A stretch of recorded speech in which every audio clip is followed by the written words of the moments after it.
Shabbat Shalom and Chag Sameach. As we celebrate these last 2 days of Pesach, which this year coincide with Shabbat as well, I am looking back to the Seder, the first few days of Pesach.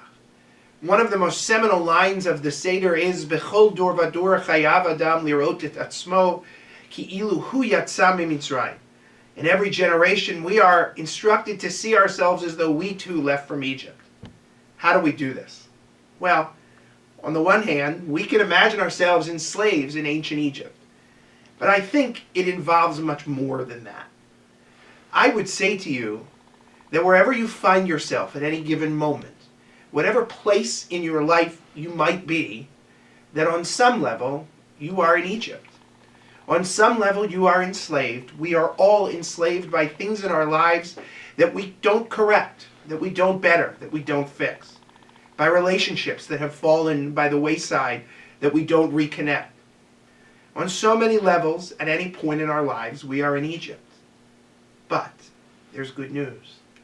The good news is there is a promised land. And I'm not talking about the land of Israel, I'm talking about a metaphorical promised land. A better future, a better tomorrow, ways out of whatever personal Egypt we might be in at this given time.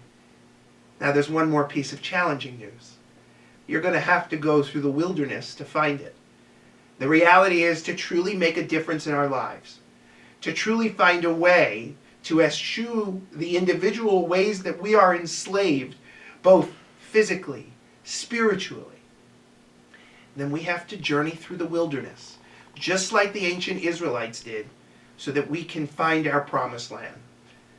If in the next year before the next Pesach, we each find one way to do this, one way to break free from a personal Egypt, to journey through the wilderness and reach our promised land, I have no doubt that next year at Seder, when we recite that line that we too are supposed to see ourselves as though we left from Egypt, that it will be a lot more special and a lot more meaningful. Shabbat Shalom, Chag Sameach.